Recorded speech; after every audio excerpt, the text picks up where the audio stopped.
Welcome back, everyone. Thank you all for tuning in to another episode here. We appreciate the comments we've been getting. They're very engaging, especially on the last video we did. The Brian, the Clear Value Tax, who was explaining the wealth gap. No, I think there was someone from the U.S. who commented, was like, "Well, gas isn't even that expensive. Like, you guys are complaining too much, blah blah blah." And I'm like, "You wanted to come to LA and take a gander?" Yeah, it's different, obviously, but whatever. The thing, and I said that's not the point. Is the gas alone isn't like the point. The point is like the bigger picture of everything that's people can't afford, like education, healthcare, housing. Like the bigger picture is what's important, not the little things like gas and stuff. It is still important. I mean, the little things make the bigger picture, but yes, I get what you're saying. Yeah, it's like there's a bigger thing happening here with the wealth redistribution. But yeah.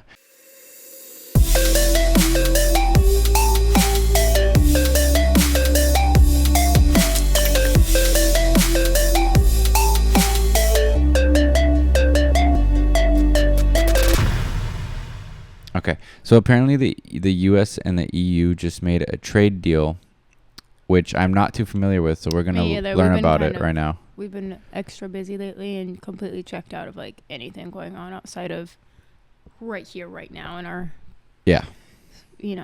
immediate life. Okay, anyway. All right. Let's see what the deal is and if it sounds bad. This video is sponsored by Ground News. I'm going to let you say, but I think it's the biggest deal ever made. Thank you very much. Congratulations. After spending the weekend playing golf in Scotland, Donald Trump sat down with the European Commission President, Ursula von der Leyen, to try and hammer out a trade deal between the EU and the US. Everyone in Europe, and probably the US too, were hoping Trump had a good round on the course, with plenty of birdies, so he'd be in a good mood and ready to sign something. And yes, finally, after 3 months of back and forth, a deal has finally been made. But don't get too excited. This deal might be very one-sided. And the real question is, who really benefits from this deal? Spoiler alert, it's definitely not the EU. But to understand this deal, we first need to rewind a bit. Before Sunday's agreement was reached, the US had slapped tariffs on a lot of European goods. Yeah. A 50% tariff on steel and aluminium, 25% on cars, and 10% on basically everything else. And the EU in return, nothing. Brussels has decided to hold off on retaliating, hoping that playing nice might help negotiations. But the EU did have a backup plan, one retaliatory package ready to go on August the 7th. It would have included up to 30% in tariffs on 93 billion euros worth of US goods, covering aircraft, cars, medical and electrical equipment, soybeans, motorbikes, and of course, jeans. Always so the random. jeans. Still though, Trump's tariffs have already hit 370 billion euros worth of EU exports. That's about 70% of everything the bloc sends to the US. Way more than what the EU was planning to target. But, and this part really matters, Trump also threatened to raise tariffs to 30% on August the 1st. That would drag even more EU exports into the firing line and escalate into a full-blown trade war. So yeah, the pattern here is pretty clear. The US moved fast with tariffs. The EU, more cautious, trying diplomacy first. But has this strategy actually worked? Well, let's have a closer look at this new shiny deal, and whether it's any good. So what's in the deal the EU and the US have agreed upon? Let's look back at the status quo and see what actually changes. Firstly, I do wonder why the EU is, I don't want to say being nice, but being so It's because they know Trump says one thing, changes his mind the next day. They don't want to make any rash decisions, and then because and it could go either way. He could see it as a sign of weakness to them, or about towards them, oh yeah, see, they're not going to go head to head with us on a tariff war. All right. The US is scrapping its threatened 30% tariff on EU goods and replacing it with a flat 15% tariff across the board. For cars, this means a drop from 25% to 15%, a relief for Europe's auto industry. But for most other goods, previously tariffed at around 10%, this now increases to 15%. Yeah. And as for steel and aluminium, there's no change. It's still stuck at a punishing 50%. These are the new US tariffs on EU goods. As for the EU's response, the planned tariffs on US products, none of them will likely be implemented. And this is not all. That's The crazy. EU has also That is agreed so to invest $600 billion more than planned in the United States. And on top of that, the EU Commission has The New World committed Order. to spend $750 billion on US energy by the end of Trump's term. That's over $250 billion per year on American liquefied natural gas. I'm confused as to what made her give in to this. It's kind of strange because it seems like everything is benefiting the U.S. I wonder what. That's what I'm wondering. Is there something that we're not aware of? Yeah, it seems like it. Sorry.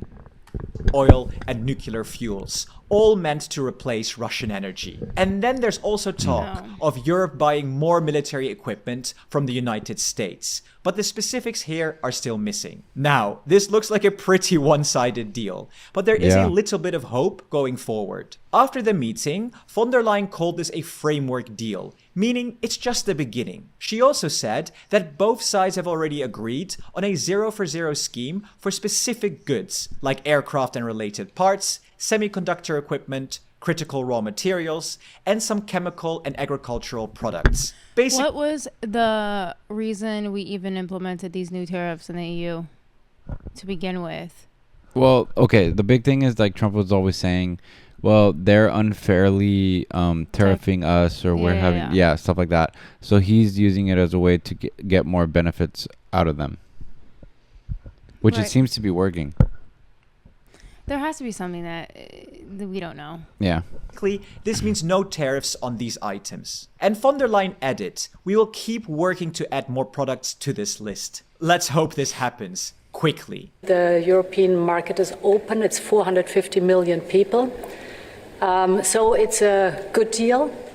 It's a huge deal. Yeah. With tough negotiations. I knew it at the beginning, and it was indeed very tough, but we came to good conclusions for both sides. So again, congratulations and many thanks. Oh, brother. Meloni was also quick to praise the deal, but said that the details of the final agreement still needed to be analyzed in detail. Yeah. And of course, Germany's Friedrich Merz also welcomed the deal, saying, we have managed to preserve our fundamental interests, even if I hoped for more relief in transatlantic trade. No surprises there, given how much is at stake for the German car industry. But not everyone is likely to be happy with this deal. Macron has been hawkish since the very beginning. And at an EU summit in June, he stated that France would not accept an unbalanced deal, which is not surprising given his long-standing push for European strategic autonomy. So then now I wonder how if you guys know, well, because you live in Europe or wherever you guys are from, does each individual country have to now vote on this, like moving forward for it to pass or for it to be approved? That's what I would think would happen within the EU. Or if they will be a part of this Yes, or not. exactly. Well, doesn't it kind of make them not like look bad, but isolate them from the rest of the EU if They don't agree. Yeah, don't they kind of feel that pressure to all be on the same page? I'm sure they do. Yeah, I'm sure they do. Yeah, I don't know. I don't understand why. But a lot. Like, this is not a good look for the EU. Yeah, I agree, and I think a lot of Europeans probably feel like that they need more investment into actual Europe instead of investing into the U.S. Right. Yeah, I don't know. Like, I don't know. It That's why I'm like, feels there weird. has to be other shit behind the scenes we're not aware of, because that deal is ass. It is, well, for Europe, it's ass. Yeah, That's what it I'm doesn't saying. make sense. And how are you going to say we're not agreeing to this, but the one you are agreeing to is not that much? It's not that far off. Yeah, And doesn't they're, make sense. super stoked about it.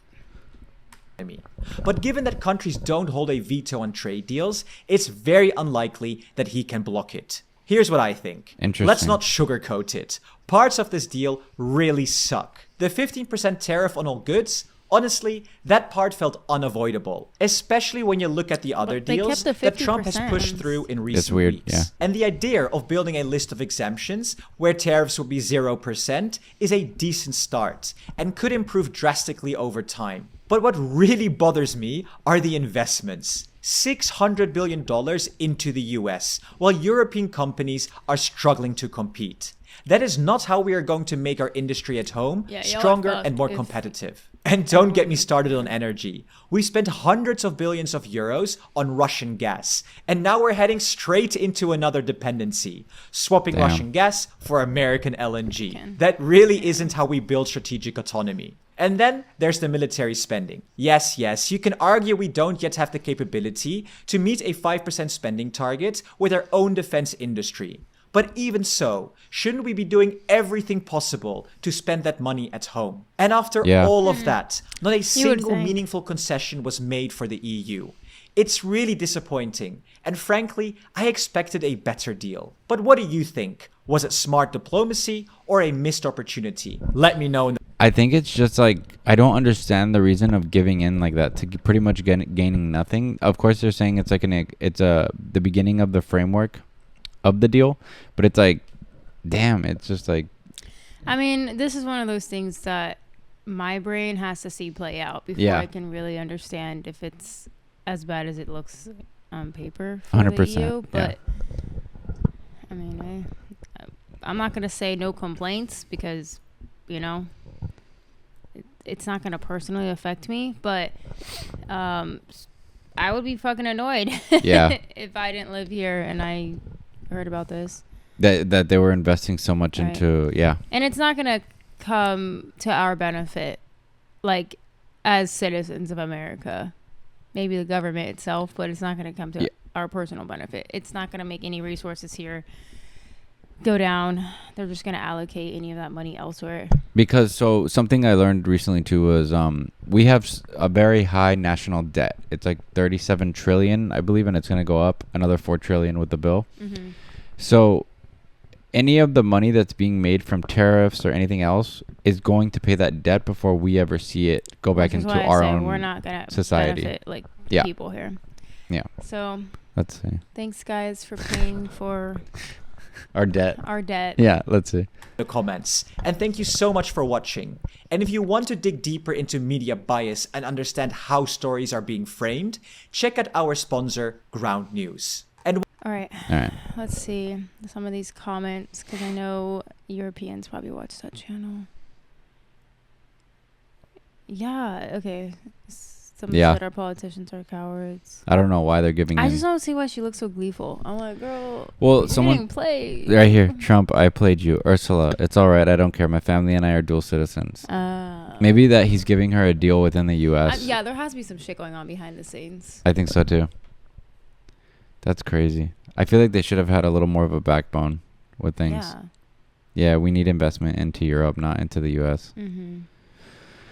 Yeah, honestly, the EU often comes across as weak. No wonder the U.S. doesn't take us seriously. Yeah. Honey, no one takes us seriously either, honestly. She pretty much handed him this win and gave him a little bit of credibility. Yeah, that's weird. So that's really what fucking sucks. They need more strength. And I hate this, too, because in some people's subconscious, it's going to make them think that because a woman's doing this, that they're weak with it. You know what I mean? Which sucks, because I don't think that's the case for everyone. Woman or male, once you have enough power, and things don't genuinely affect you and your circle. Yeah. I don't know. It's the choices you make don't line up with what they would if you were serving. I mean, I don't want to speak for her because I don't know. Politics there are a lot different than here.